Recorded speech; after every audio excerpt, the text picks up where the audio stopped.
and then struggle. I think what Daniel's recognizing is that the board today is an incredibly competent organization, an organization that has sound professional staff. And I think as an organization, I think one of the things that I tried to work on very, very hard was ensuring that the professional team were qualified individuals, individuals who could bring in their own flavor and voice, but also came from a wide diversity of backgrounds. And I think that's important in the work that we do.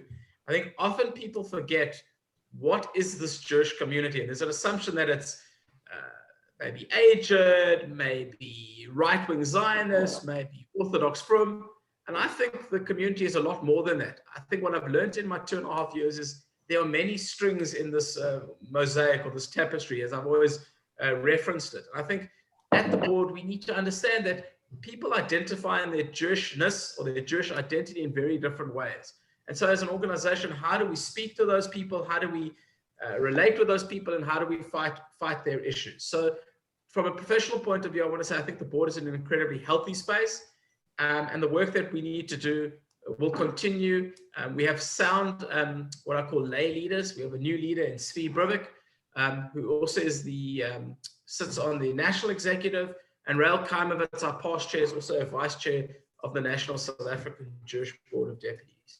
So I can talk about a lot of things. I am curious to ask, maybe put out right very off the bat, to see if there are any questions or anything of interest that anybody is would like me to kind of address and get into.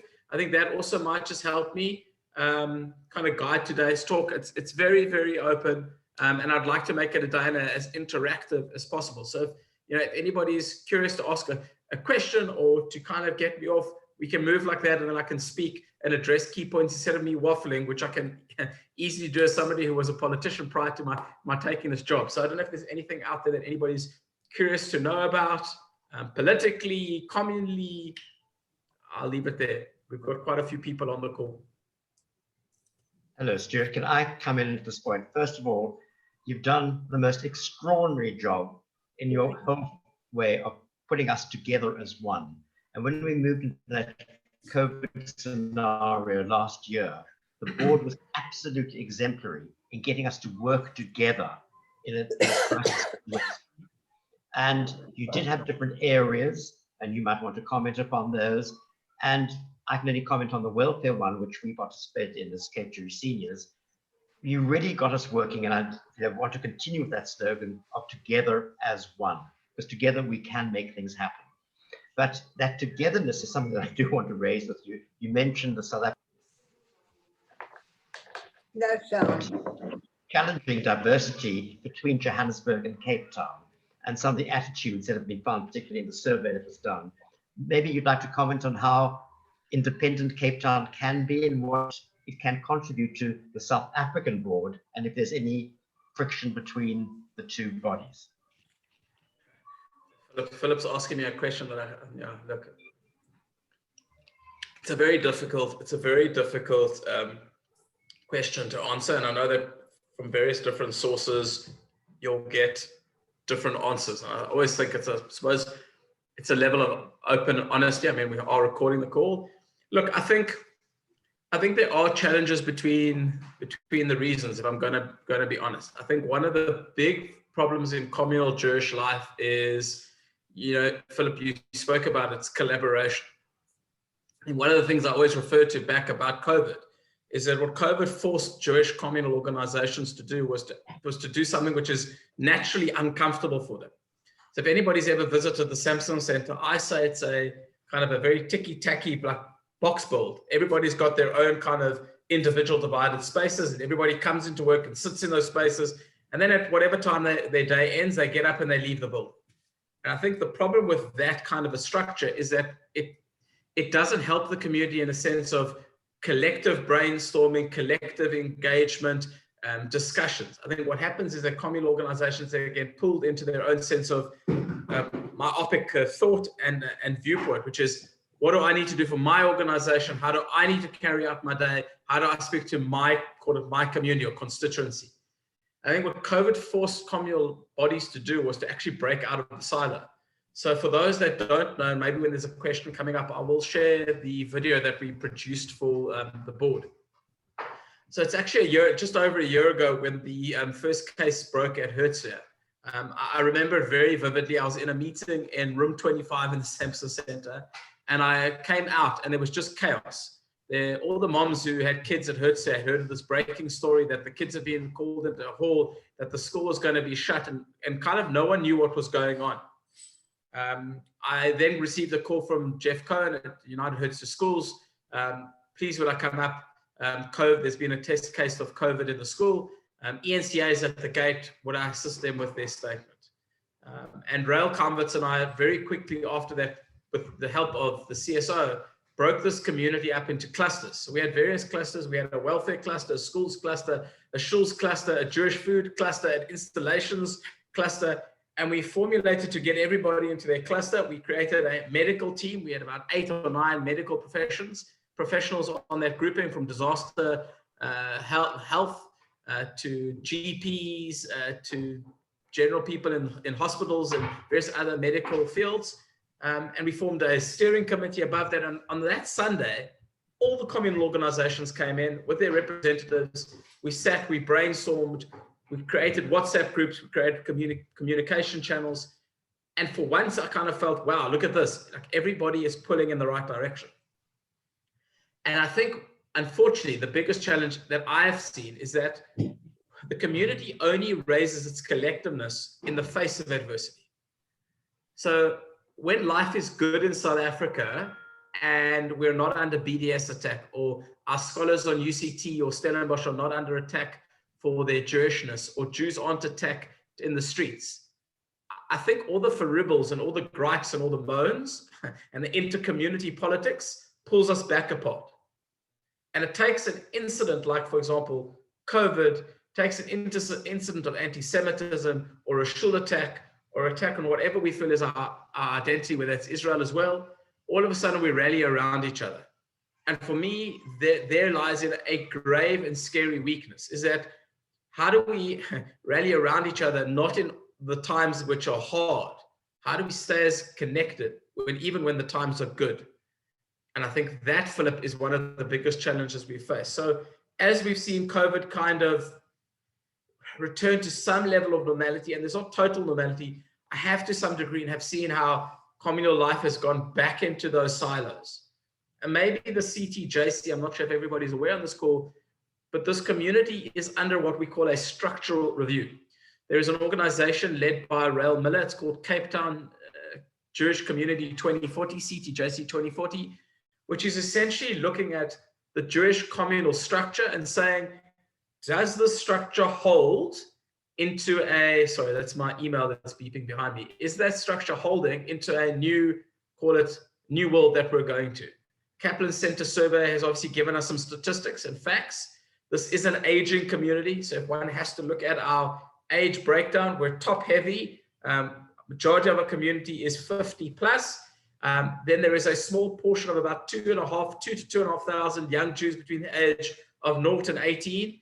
And in the middle, that 30 to 50 age group is actually a very small band. So if you look at it, it looks like one of those minute glasses. It goes out like that and then slowly breaks back out like that. And that's very problematic for a community.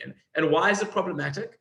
Well, unfortunately, what we're seeing is that there are less and less births, which means there are less and less young Jews coming into the community. So with that, that means, what is the impact on future donations? Some of our big trusts and bequests that we used to get, that's drying up, which means there's a problem later down the line, for example, on donations and how we'll run communal organizations. Hertzia, for example, what is the challenge for a Jewish day school? If you're only having roughly between 60 and 70 births a year, do we need Weitzman, Highlands Primary, Highlands Middle, Highlands High, just in the closure of Constantia? Will that see what I call it, a centralization to the City Bowl campus, and maybe Weitzman will be the next campus in time to shut down? These are hard, emotional decisions that affect the community. But like I've said to people, if you put your head in the sand and wish them away without collecting the data and interpreting the data, you'll have bigger problems down the line. And it doesn't just stop there, I would say, for the schools. What does this mean for shuls?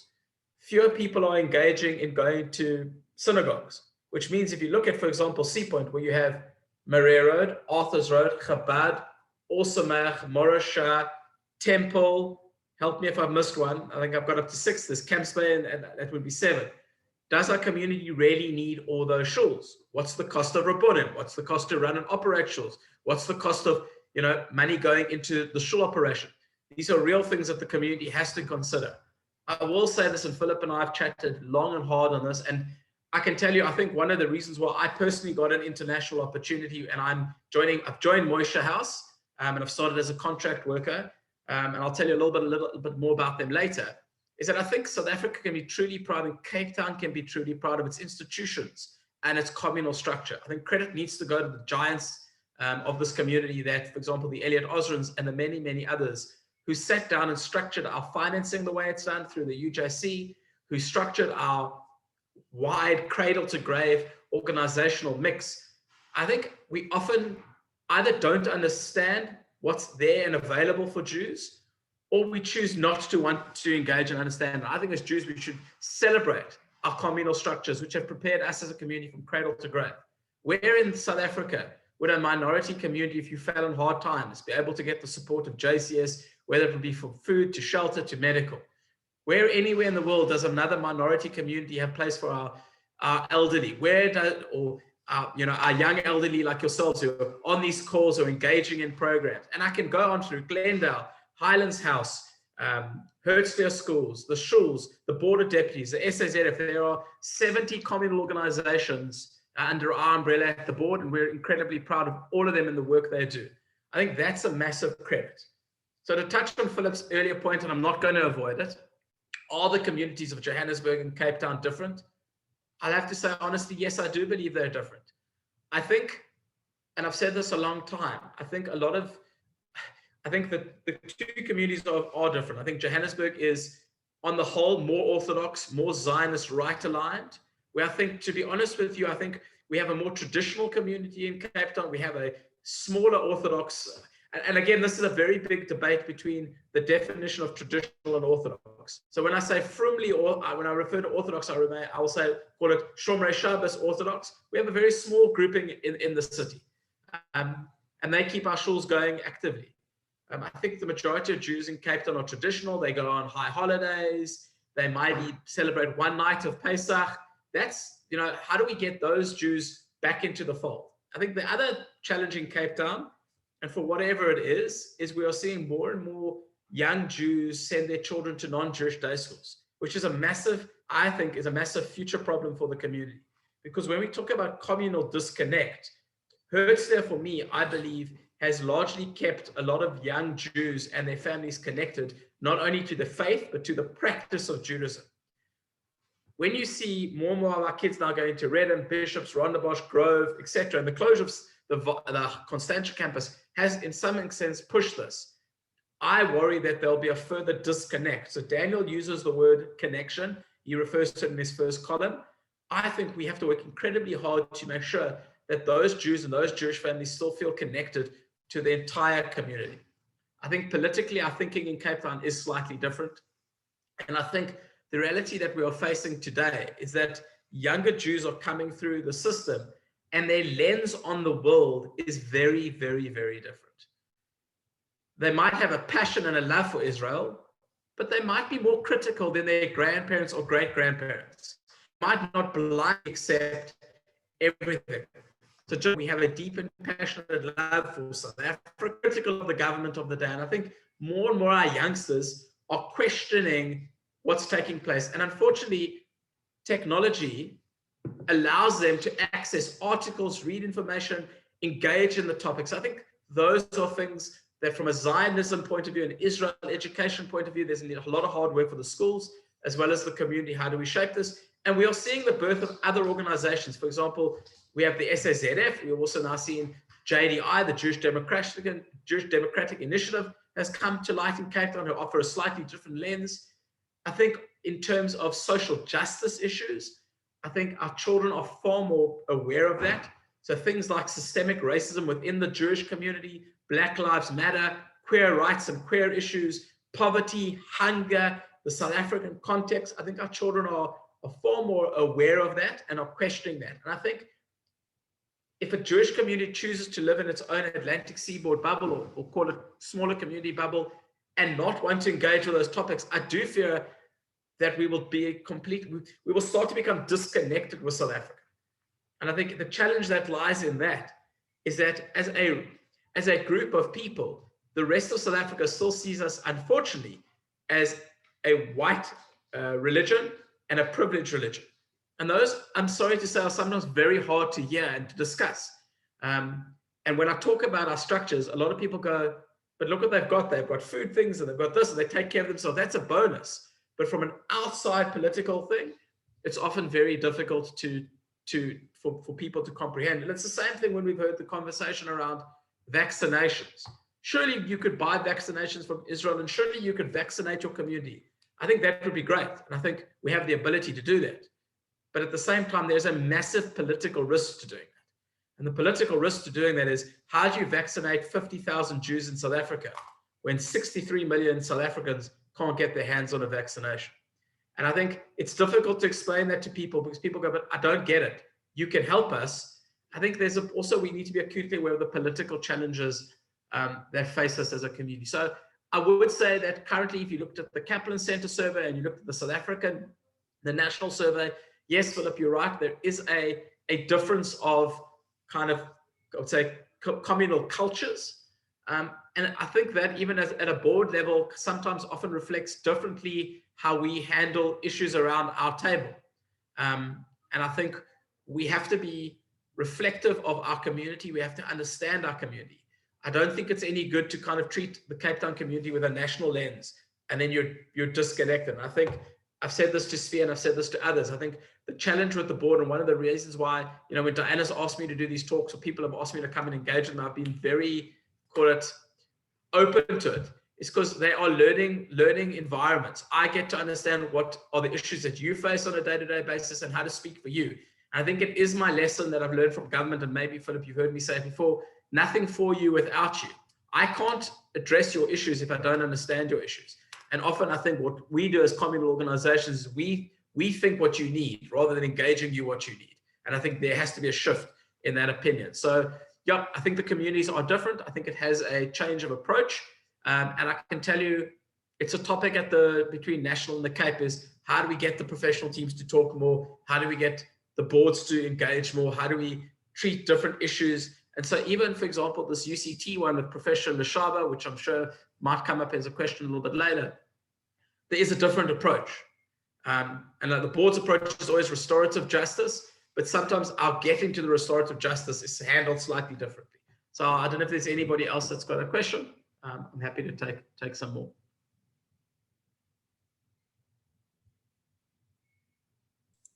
Stacey's Anybody would like to ask questions? Don't be shy. I don't want to ask anything. We're now thinking about our young child and where to go. And my pull is towards Herzliya because I went to Herzliya. I think the major thing is that I'm out in the West Coast area and Herzliya is in the CBD, and obviously, traffic and all of that. But I think the other thing that you brought up, which is something that I experienced, is that there isn't always a fit into the greater, or there isn't an understanding of the greater happenings or socioeconomic happenings within South Africa, because our community is so, I don't know, sometimes closed. Unless you're exposed to it, there's like a none the wiser. So like I went to Herzliya, and then when I got to university, my eyes were like blown open. It was amazing of what I didn't know in terms of different cultures. And I think there is a definite sense of, there definitely is a privilege. There is definitely a privilege. I mean, I was privileged to go to Herzliya. So I think to myself, I want my son to have the opportunities, but then how do I balance that in terms of him seeing the rest of South Africa? So yeah, it just made me think. Yeah, Stacey, look, I think parenting is a challenge in itself. I think as a father of 3 daughters, I give more and more credit to my parents. Often I think I've been asked this question, like, Stuart, why are you leaving? Are you disgruntled with South Africa? Are you unhappy with South Africa? Like, immigration is a very hard thing. I mean, I won't lie to you. I have good days and I've had some bad days over the last thing as the reality dawns of this upcoming move, because, you know, I'm the last of 3 kids. My brother's in Alabama in the United States. My sister's in North London. I'm in the UK. And, you know, I was somebody who served in the city, was passionate about the city, and it's hard. It's hard to move, you know, it's hard to leave one's parents behind. And I kind of was very privileged that I have a bite with somebody on this call. And I kind of said, for me, you know, I want to give my kids a kind of a global experience. Maybe having lived in what I call the original shtetl, which is Vryburg, for nearly 42 years of my own life, I also only have a, you know, if you put blinkers on, I have a very small reality of what the world is.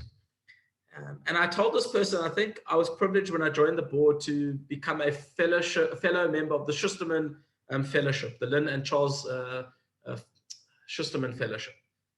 And I told them the story because I arrived at the fellowship in Richmond in Washington, just outside, about an hour and a half outside of Washington.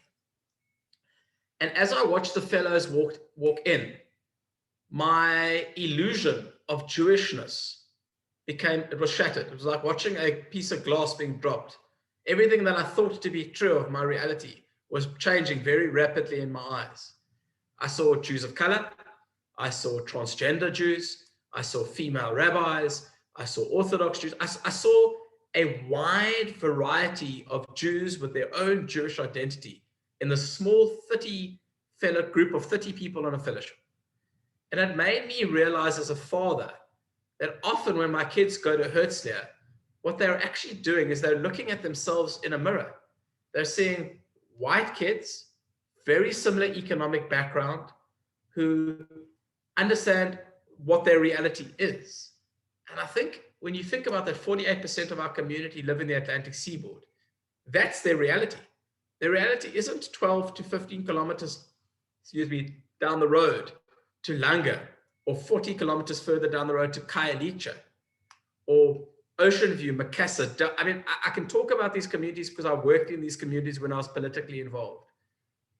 And over the last 3 weeks, when my final month at the board, I was asked to do 2 things. I was asked to join the Dilla Leadership Program, which is run by the SAZF. And I was asked to come to the grade 11s at Herzliya, grade 12s at Herzliya. And I raised it on Tuesday evening in a board meeting. I said, our youngsters are simply not prepared for the wider world that they go into. They do not understand that the majority of students study by a paraffin torchlight. They don't understand the concept of decolonialization. They don't understand white privilege. They don't understand that other young female students at UCT don't have sanitary products. And actually, for a lot of them, they stay away for weeks at a time because they don't have this. Now, whose responsibility is that? Now, the board gets challenged a lot with, should we be discussing and raising what I call internal communal discussions? Is it the role of the board to raise conversations around Black Lives Matter, social justice? Is that our main function? And the challenge is that in the absence of this being raised in one's home, are we prepping our kids? So for example, this past week, Professor Leshaba, and again, context is everything. And I've had 2 cases this week. I've had Leshaba, and I've had another one where I've been sent a video of a Christian service where they refer to old biblical texts about Jews killing Jesus. It was part of the Easter service. And Leshaba raises that thing, well, Hitler committed no crime. That was part of the context. And then there was an hour conversation. And I think context is very important, but in the absence of being educated and understanding, I think sometimes we fall into this trap of like getting jolted and not knowing how to deal with it.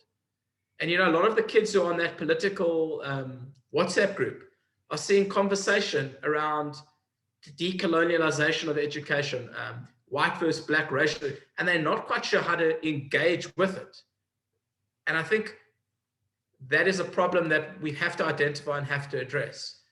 And so, yeah, I mean, look, it's a massive problem that the board grapples with, because a lot of people turn around and say, but that's not your core mandate. Your core mandate is fighting anti-Semitism. Your core mandate is engaging media, academia, and politics, and building like relationships that protect our welfare and our human and civil rights.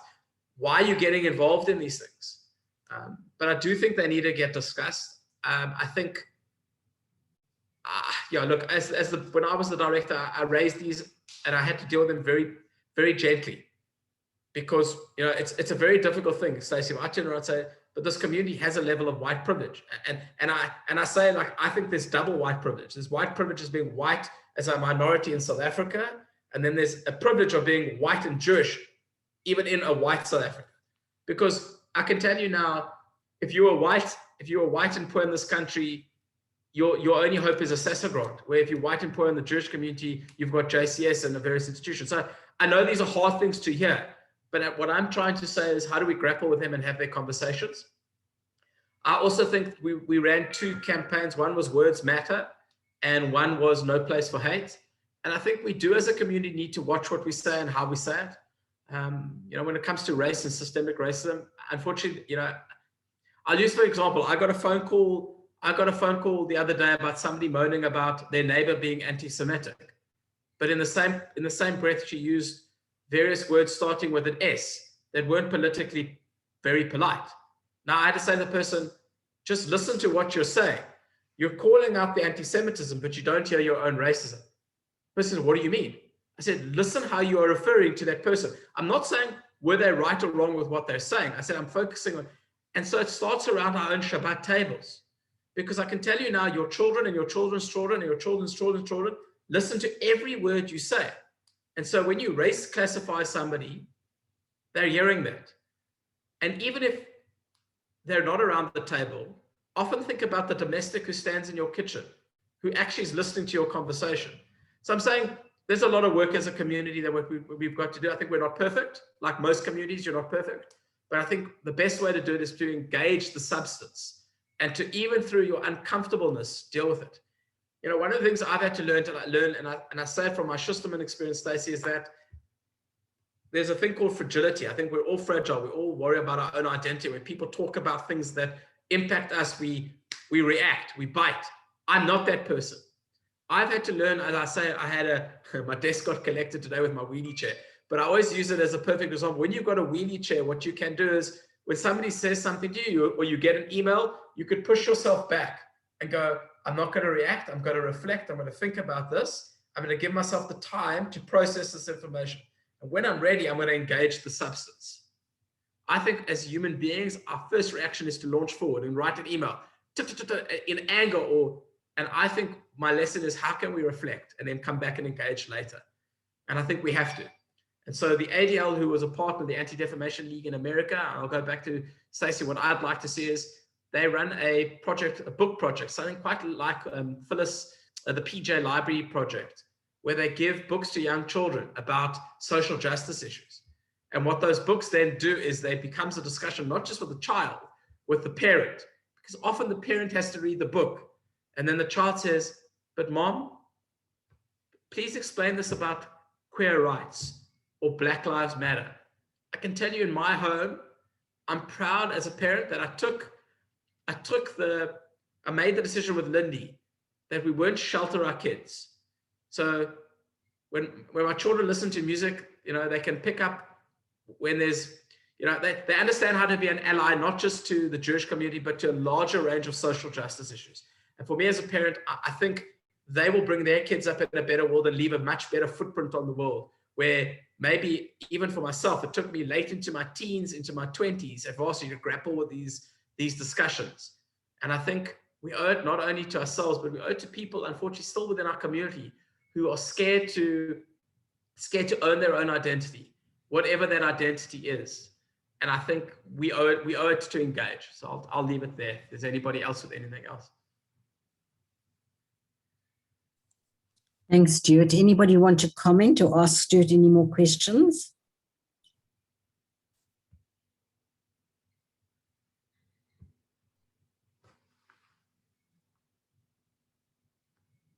You want to show the video, Stuart?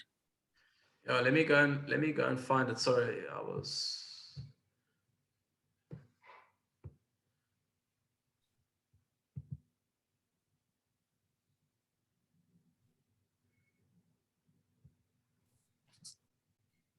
Give me 1 second, Anna.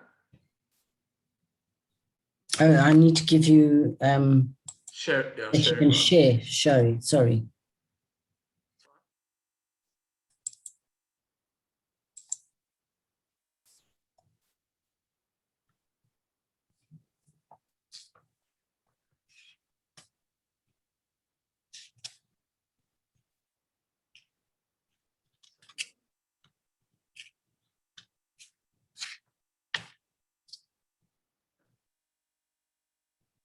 Country's The epicenter. Western Cape is now the epicenter of the country's COVID-19. Officials in the South African city of Cape Town are bracing for infections to peak there at the end of June or beginning of July. While monitoring the international devastation of the COVID-19 pandemic and seeing the first positive cases in South Africa being announced, the Cape Board realized that the spread of the virus was inevitable and action was required. Within 24 hours, we initiated and coordinated a community-wide action plan that brought all organizations and installations in the community together. A key first step was to appoint a highly qualified group of experts to guide our decisions and actions. They included professors and doctors in the fields of public health, infectious diseases and medicine, and expertise in disaster management. Working alongside the CSO and communal leaders, decisive decisions were taken to close schools, the community campus, restaurants and museums.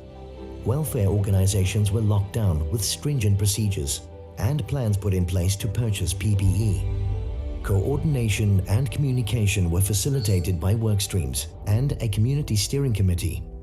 The impact of the crisis and the stringent lockdowns went beyond the physical health of our community. The board established a helpline with mental health experts, volunteering their time to deal with cases of anxiety and depression. Along with the UJC and the Kaplan Center, we launched a survey to assess the financial impact on members of our community.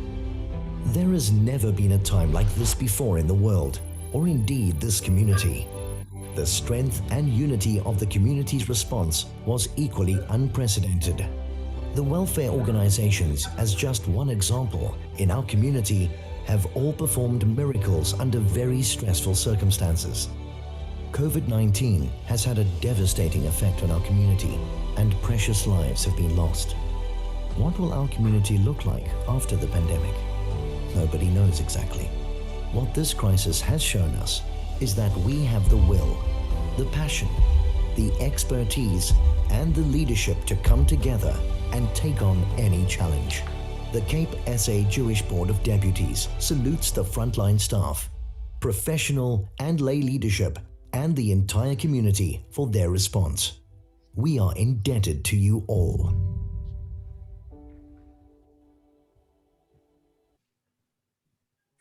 So yeah, I mean, I still get quite emotional and goosebumpy every time I watch it, because to understand the level of the professionalism through the sector and the heroes across so many communal organizations, and Diana's one of them. Please, I need to give a shout out. Philip's another on the call. For me, listen, December for me was probably the hardest month. For those that know me, I get quite emotional. I'm quite connected, which is why cutting with the umbilical cord of Cape Town is very hard. And I've always said to people, this was never a job. It was a passion. I love serving, which is kind of what I said. And I've been ever so grateful that people have allowed me to serve. But for the community, I think for you to understand the late nights, the many meetings, the planning, the trying to procure items, to roll out product, it was hectic. And I try to say this to everybody, that COVID hasn't gone away. It's still very much here, and that you have to follow the golden rules and you have to take the precaution that is required. I just want to see if I can find the board's video, because I think it's a lovely one also to watch. I'm hoping, just give me a second.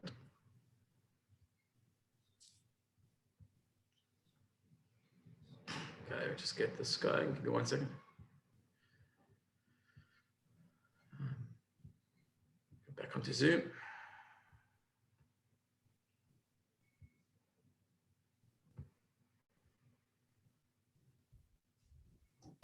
Ever since its establishment in 1904, when a meeting of representatives took place, the Cape South African Jewish Board of Deputies has had two main functions: to safeguard the civic rights of the Jewish community and prevent threats of discrimination, and to contribute to the enhancement of Jewish communal life. Today, 116 years later, the Cape SA JBD continues to play an integral part in the history and activities of the Cape Jewish community. As the representative spokesbody of Cape Jewry, we continue to honor the mandate of our founders while aggressively combating anti-Semitism in all its forms.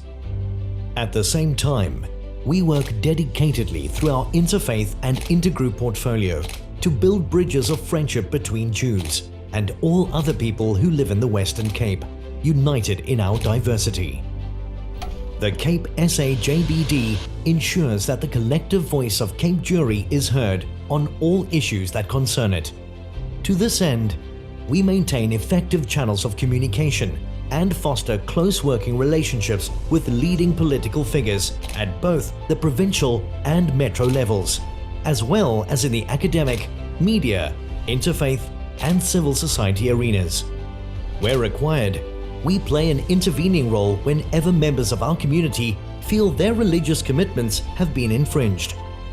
We combat all forms of anti-Semitism vigorously and draw on our legal, media, and political resources to confront anti-Jewish media, social media, and propaganda. The Cape SA JBD reacts strongly when anti-Israel sentiments cross the line into anti-Semitism, as it so often does.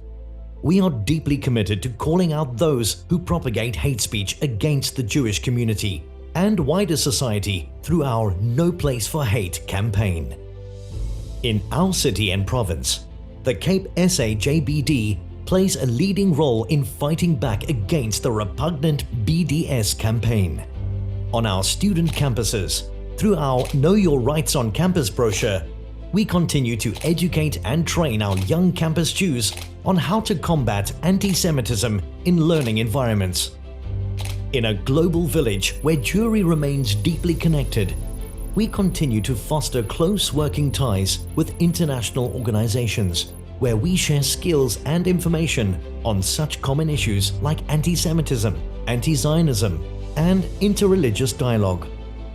The Yom HaShoah ceremony we host each year continues to be a moving and solemn ceremony to ensure that the 6 million Jews murdered by Nazi tyranny are never forgotten. The ceremony is also used to raise awareness about the dangers of anti-Semitism and racism. Our communication team educates the wider society about the Jewish religion, history, and culture. We publish the activities on our local community and combat anti-Israel and anti-Jewish bias in the media. Through our multifaceted work, we have made great strides in making our community one of the most vibrant in the diaspora. Proudly looking to the future, the Cape SA JBD will continue to work to ensure the continuity, protection, and resilience of a thriving Cape Jewish community in an inclusive and just society. We are committed to a South Africa where everyone will enjoy freedom from the evils of prejudice, discrimination, and racism, one in which all are equal.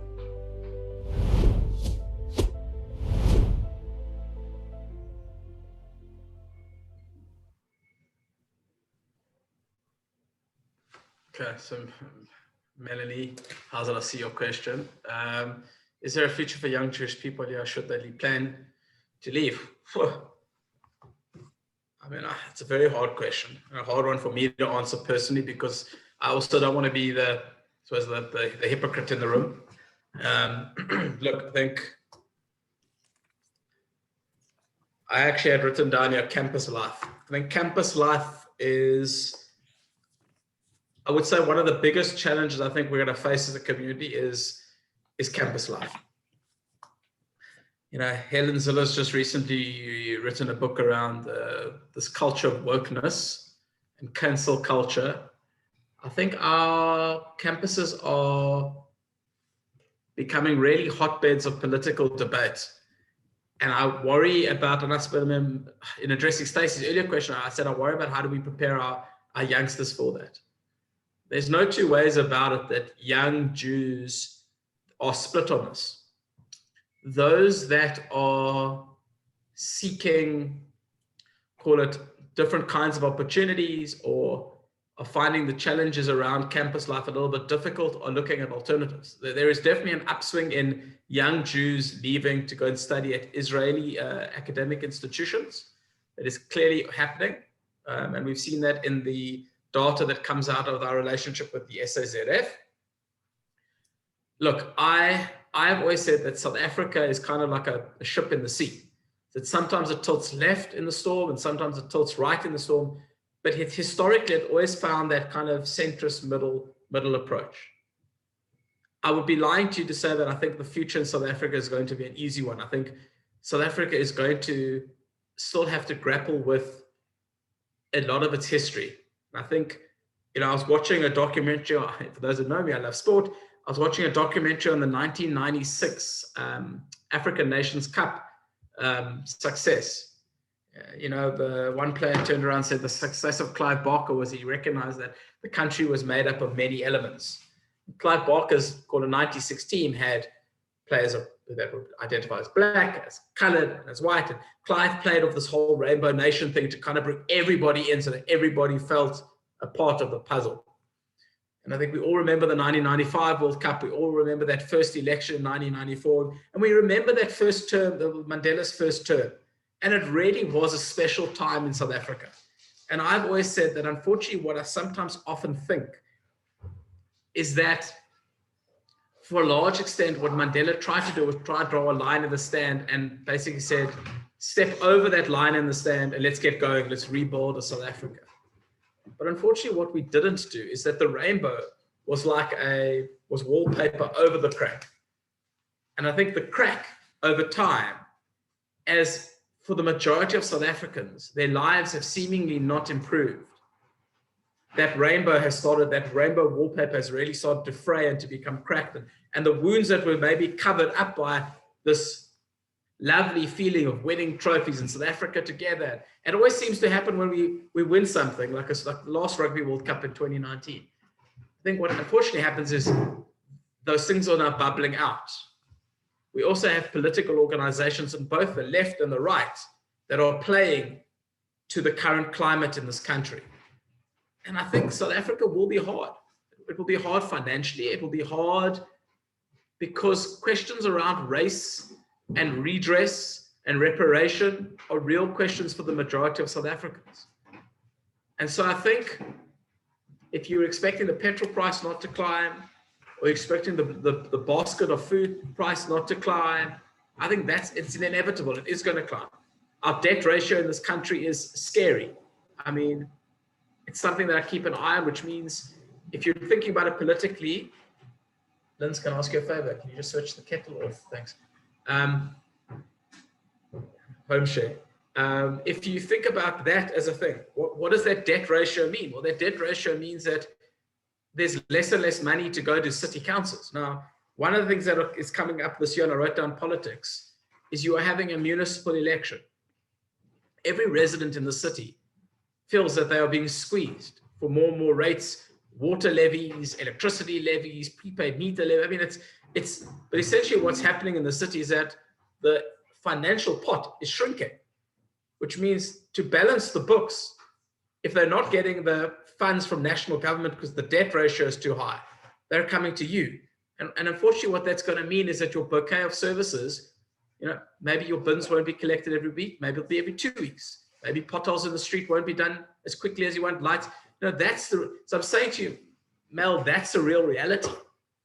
And I think even the DA are trying to, in Cape Town, what we were so proud of was our quick turnaround times and our response to what I would call saying lights on, clean streets, safe and secure. Like those were the things.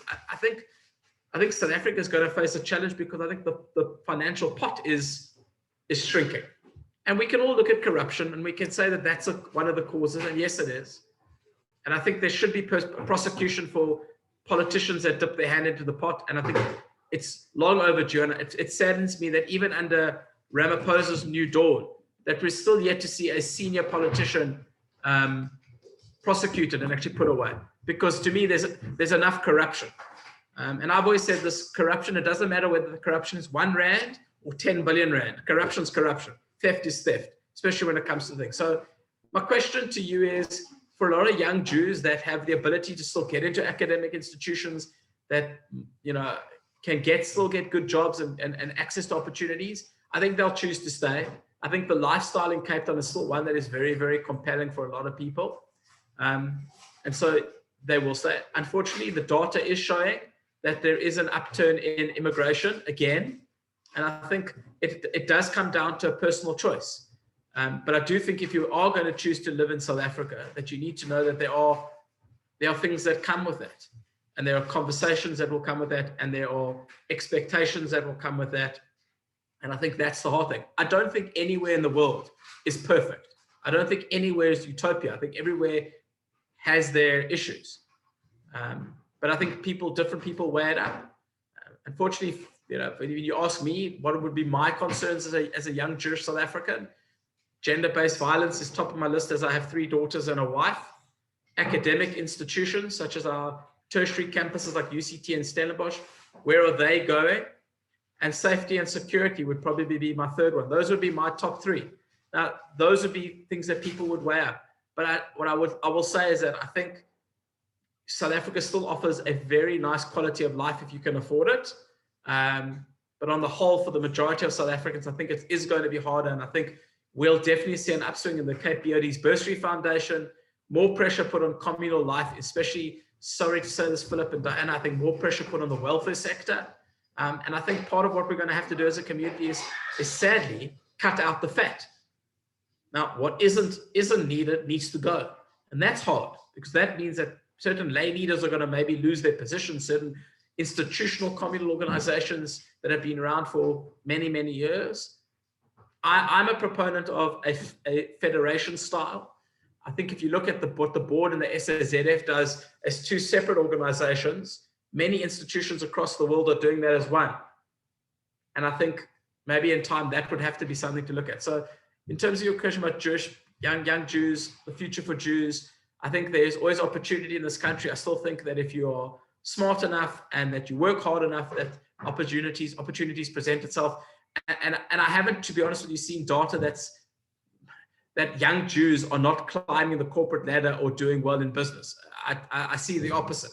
I see that our brightest are still doing excellently. And I think also what maybe the challenge of BBBEE has forced us to do is it's forced us to become more entrepreneurial, go back to what we were as a collective when we climbed off those original boats from Lithuania and Latvia and Germany, which was, you know, we were entrepreneurs. We climbed on our smoke carts and we went out there and we made it happen.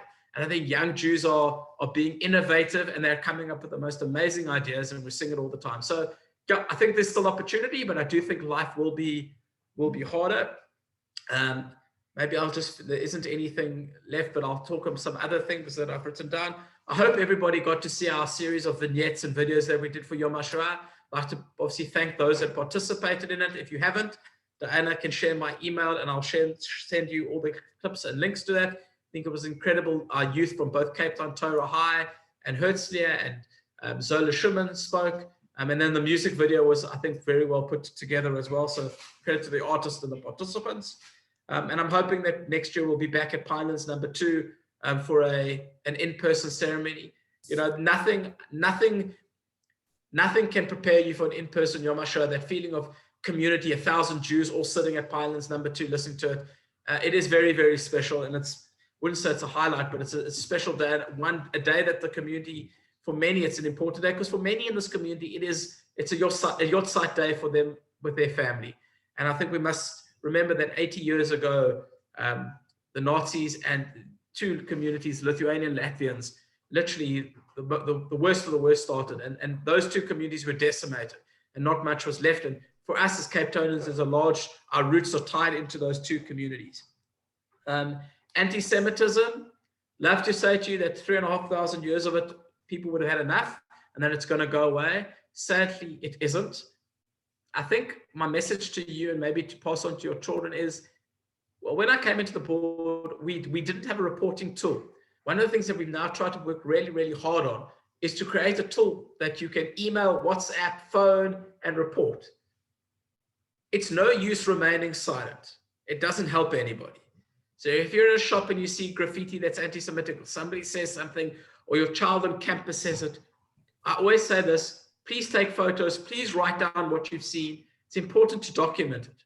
The only way we're going to get on top of it is by capturing the data. And so over the last 3 years, we've created this reporting tool. Sadly, it's been a case, what I've seen is an increase in cases, not a decrease in cases. But it's too early for me to call it. We have on average between 15 to 25 cases reported a year, from graffiti to, I don't know, odd things like people putting swastika German helmets in their bars. It ranges from anti-Semitic rhetoric to political and lecturers using things, to Mein Kampf and other material being sold on social media. And so we're tracking and monitoring that, but we can only get, for example, the book like Mein Kampf taken off the shelves if you report it into us. So I ask that if you see something that's anti-Jewish or anti-Semitic, please don't remain silent about it. Please report it. It's very, very important. I've addressed campus life. I think campus life will be harder, and I think we need to keep working. We have a very close relationship with both UCT and Stellenbosch, and Soldiers, our student union, is a pillar when it comes to fighting anti-Israel and anti-Semitic incidents on campus. They're essentially the representative body for student life. If your grandchildren or children have, for example, a lecture that falls on a Jewish holiday, they should report it. They shouldn't have to go in and write it. These obviously do get changed, and it's something that we work quite closely with the universities. Country communities, we'll try to wrap up in 5 minutes. Country communities, there are still around close on 400 Jews living in our country communities within the Western Cape. And those are mainly made up of communities: Platt, Knysna, George, Oudtshoorn, Paarl, Strand, Somerset West. Trying to think who I've left out. Plettenberg Bay. Some have active shuls. Some have shuls that are only active on high holidays. And one of the biggest challenges that unfortunately we're seeing in our country communities is the desecration of our country communities' cemeteries. And so we're working quite hard on hardening them. It is very frustrating. You repair a Vibrocrete wall, and 3 months later, half the Vibrocrete wall is gone again. It feels like an endless pit. But we have a responsibility. And I think one of the greatest mitzvot is not how we treat people in life, but how we treat people in death. And so if you have got family that come from a country community, please let us know. It's nice to be able to communicate and stay in touch with you. Some other successes, we helped them get food for Passover this year. A lot of the country communities really were struggling to get Pesach product. So the board, via its contacts, helped to get the product up, and we try and take Jewish life and Jewish content into those communities. For those that obviously are not aware, one of our big pillars in the board is anti-Semitism and legal. We have a legal clerk working within our board offices who helps us write governmental policy, legal policy, helps us research for legal cases and unpack anti-Semitism issues. It is one of the most vibrant, spaces within the board's operations. And one why I say to you, please report things in so we can, empower that department.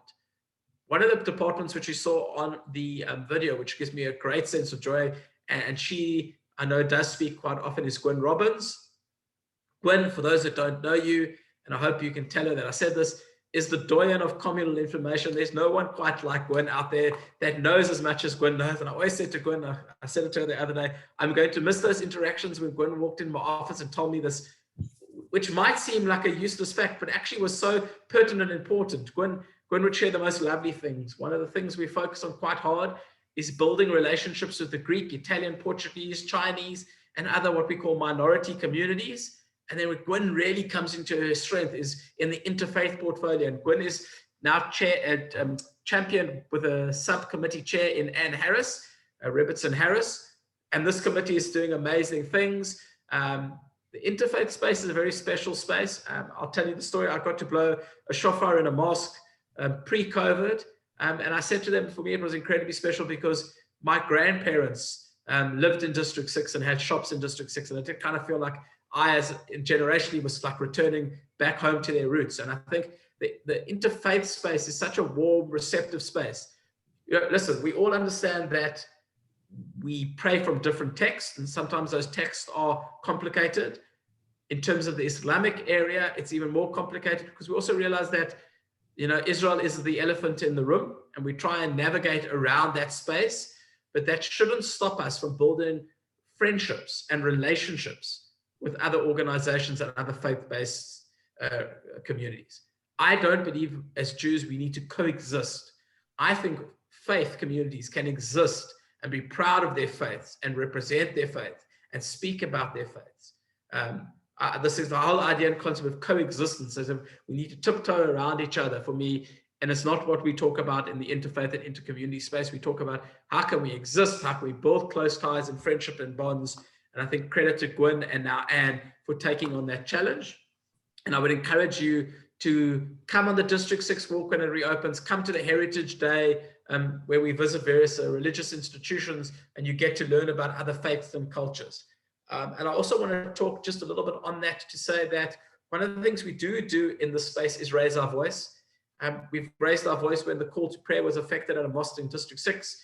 We raised our voice when the halal food stamp was under attack, because we identified that when their stamp is under attack, it won't be long before the Beth Din's logo is under attack. Because remember, for a lot of people, that little logo at the bottom is a charge that actually gets passed on to you as the customer. So there are a lot of people who don't want those stamps on products because they say that religious organizations are driving up the price of food. So, you know, people might not know that. So we fought quite hard for that. The other one that this year that I'm going to encourage people, and I'm going to end up on it, is the municipal election. Our role at the board is not going to be to tell you who to vote for and why to give them your vote. Our role is going to educate you on why voting in an election is critically important. This year, they go to the polls. It will most likely be towards the end of the year, October, November. They're obviously hoping that the COVID numbers drop and vaccines are obviously rolled out by that stage. For those that obviously just aren't aware, I'll give you just some movements that's taking place. The Democratic Alliance are the first political organization to kind of jump out of the blocks. They've started the interview process for their ward and proportional representative candidates. Their mayoral interviews have been put on hold. Some of the candidates aren't happy with the selection panel that has been put together for that interview. And the three candidates that are running for that are Bongikosi Madikizela. He's a member of the provincial government and the leader in the province. Dan Plato, who is the current mayoral candidate, who replaced Patricia de Lille when she left the city in October of 2018. And then the third candidate is Jordan Hill-Lewis. He's a current member in the National Assembly. And so those are the three candidates that are vying for the mayoralship of the Democratic Alliance. Please watch out for all our content in the Jewish Chronicle. We do use the Jewish Chronicle as a voice box for the work that we do in the board. We take about 5 pages there, and we really do put some interesting articles from country communities to anti-Semitism to politics, really across the board, and would encourage you to engage in with that content and engage with our stuff online. And Diana, it's 1 minute past 11. I think I've spoken way too long, way too much. But again, thank you very, very much always for the opportunity to talk to you, to enlighten you to what is happening within our community. And maybe to finish off with this, I want you to all be proud of your Judaism, however you identify with that. And I think you can be proud of the community that you're part of. And I think you can be proud of the organizations that exist in that. And you can be proud of the many, many leaders, both professionally and from a lay leadership point of view, who give up their time. And I just want to speak about the professionals. I think for far too long, many people have looked at the professionals as, and I know this sounds harsh, as kind of people who couldn't cut it anywhere else, and they kind of stumbled into Jewish communal life. I can say one thing's for sure, and it's my parting message. There's no sheltered employment in the professional sector. Our professionals and the directors that run these organizations are passionate about serving you, about hearing you, and about making your lives better. And for me, and I say this to Diana because it's my kind of like final time probably going to do this, Diana is a true professional in every sense. She leads with love, she leads with pride, she leads with dignity, and she really is looking out for the best interests of the seniors. And I think credit to Diana, it's been an absolute privilege working with you. I know your son, Mark, we spent many time at the toy shop together, so it's weird how we come back into the circles. But I just want to say to Diana, thank you very much for all you do for this community. Doesn't go unnoticed. And yeah, just strength to the seniors, strength to Philip and all the work that you're doing. And I look forward to wherever I am in the world, reading about what you're doing. And please call on me. I'll be happy to come and tell you about my Moisture House adventures in London. So, Stuart, really, this is an end of an era.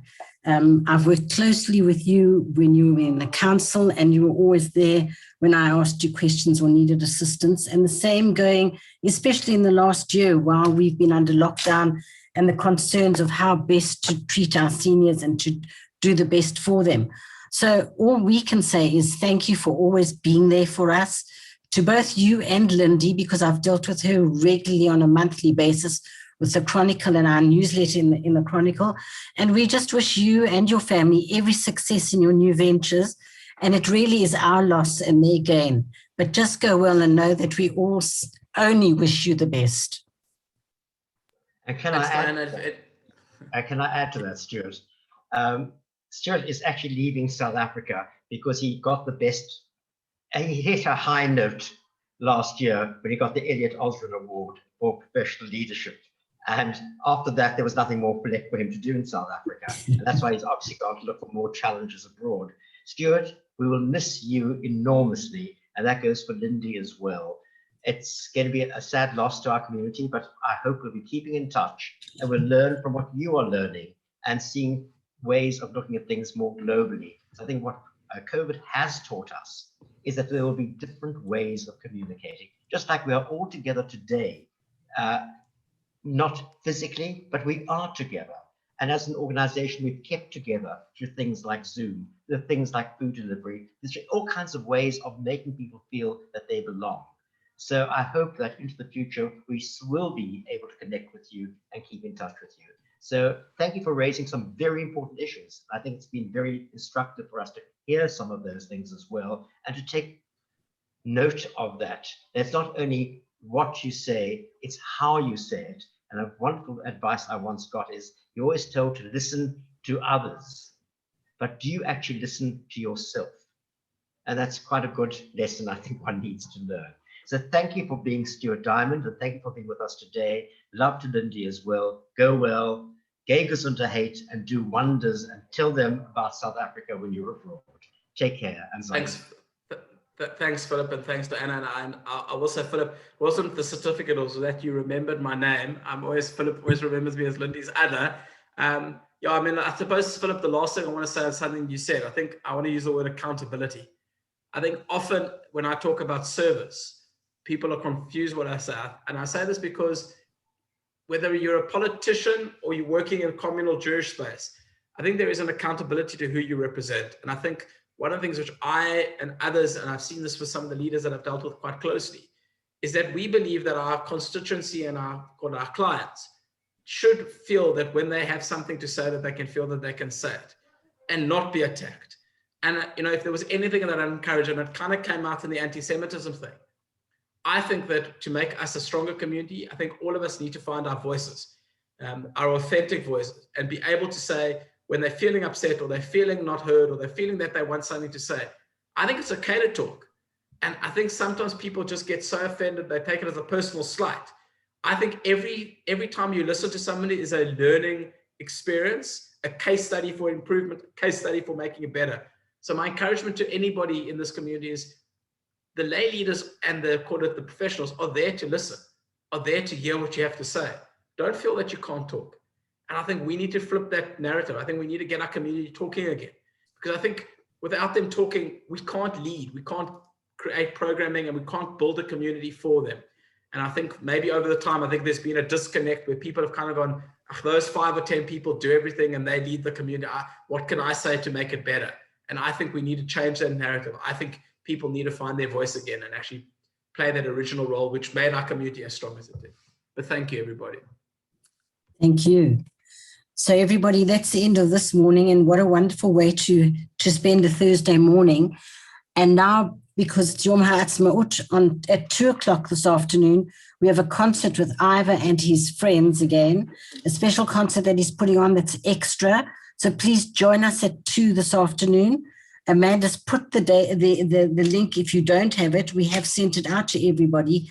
But if you don't manage to get it, you can contact us and ask for them. And it's going to really be a special concert So please try and join us and let others know who might not be with us this morning. Thank you for joining us and have a good week and stay safe. And just remember also, those of you who do Yiddish, tomorrow morning is Yiddish again. 10 o'clock, please join us. Thank you all. Thanks, Stuart. Go well. When do you actually leave? So the house sale, please, Baruch Hashem, will go through today or tomorrow. And once the money reflects in Lindy's account, I can put my visa, then the kids' visa. She's our sponsor. So it's felt like a hell of a process, but we're getting there. We'll probably still be here for a while. It takes 10 to 45 working days to get the visa. Yeah. Anyway. Well, good luck. Good luck. Thank you, guys. Okay. Take care.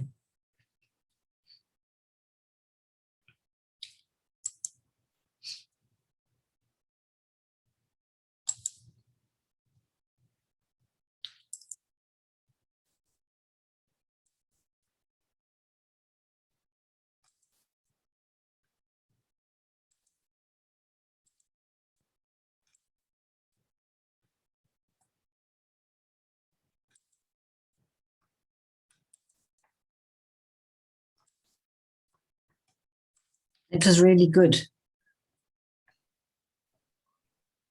Just waiting for the last of the members to leave. It was excellent.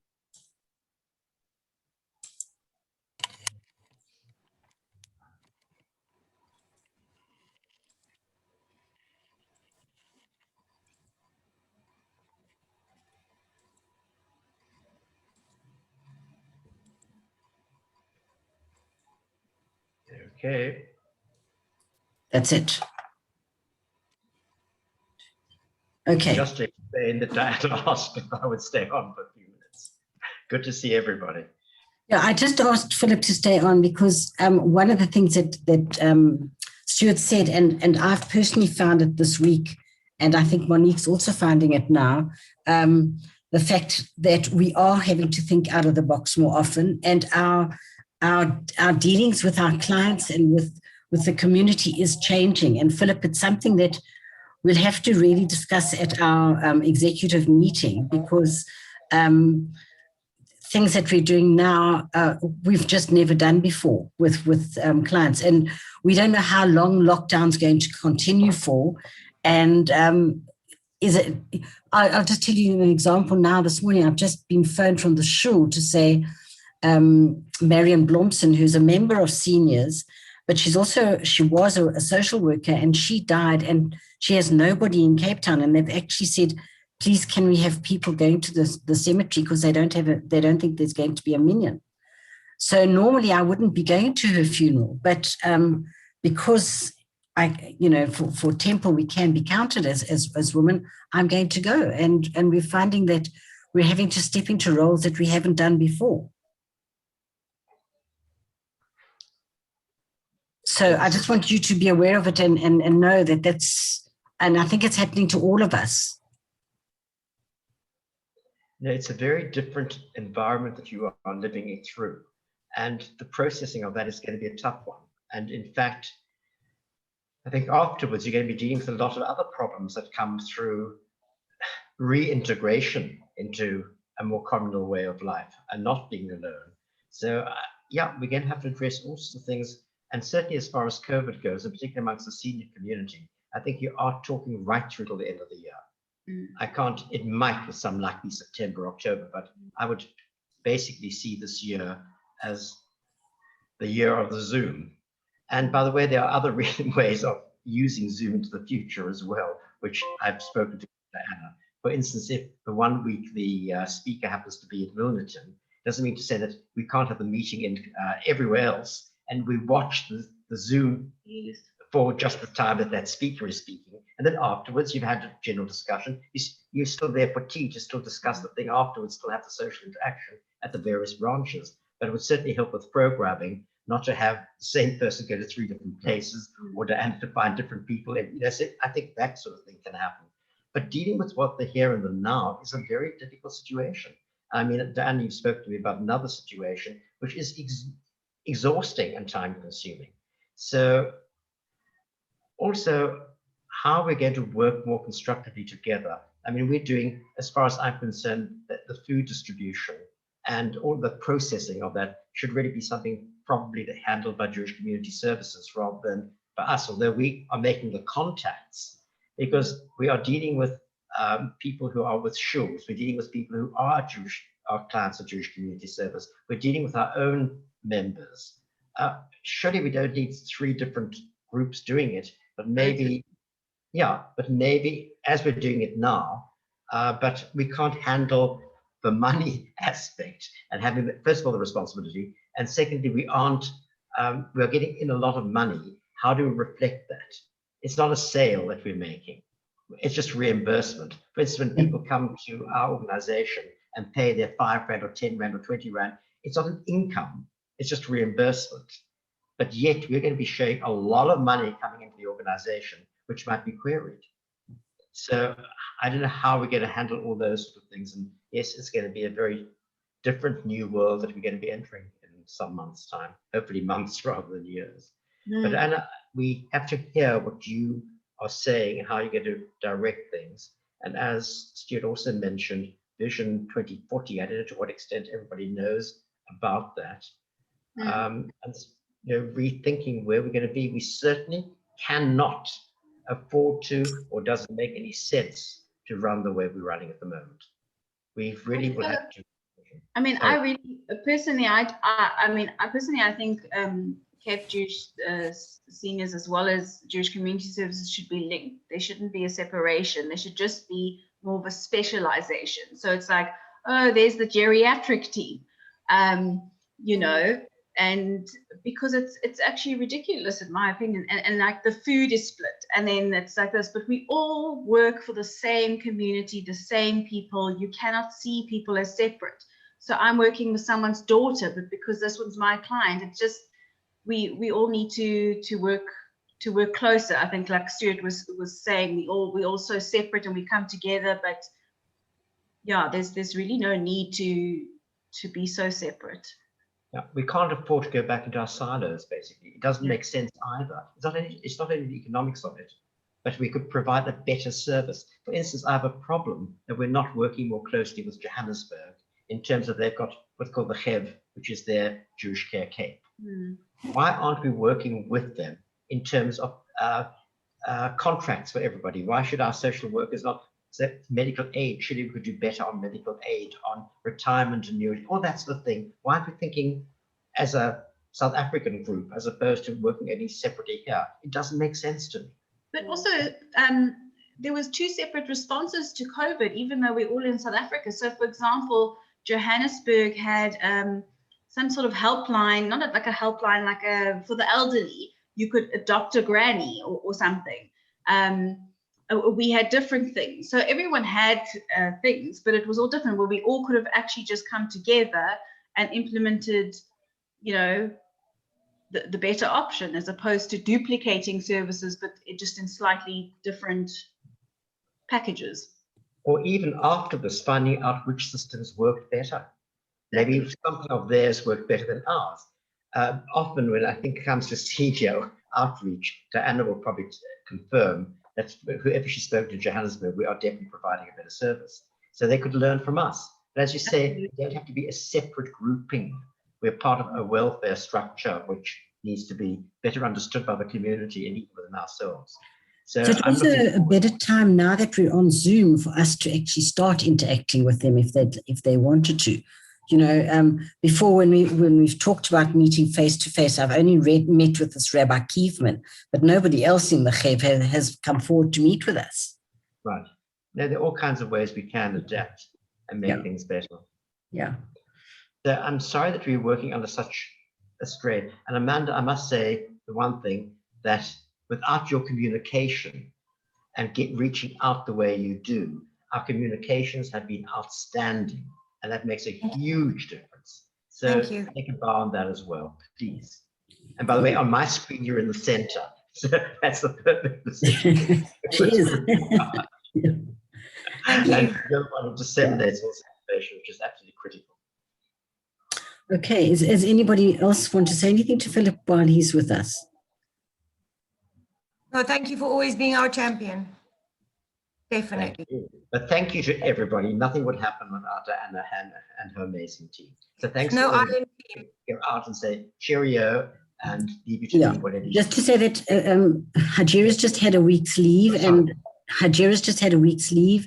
and Monique's having a bit of leave at the end of the month.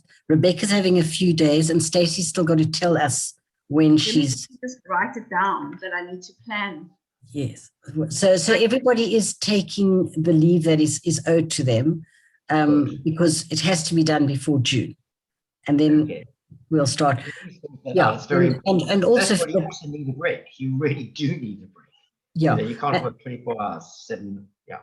And also, I have got Emmanuel at the moment working in Sea Point. He's busy touching up, and we're going to paint and fix up, because I don't want it to sort of start looking aurum and unlived in. And I think maybe I must drive around to Milnerton and see what's happening there, Hajira. It's quite well kept. Poppy's there every Tuesday. Emmanuel's been to the area. And I've driven past there a couple of times. There's no maintenance needed. Not okay. I will let you know. I think Emmanuel just needs to do one more trip. But I'll speak to Monique about the appropriate time. Okay. Folks, I'm going to say goodbye. Thank you, Philip. Thank you for everything that you do. Take care. See you later. See you later. Bye. Okay. Bye. Bye. Diana.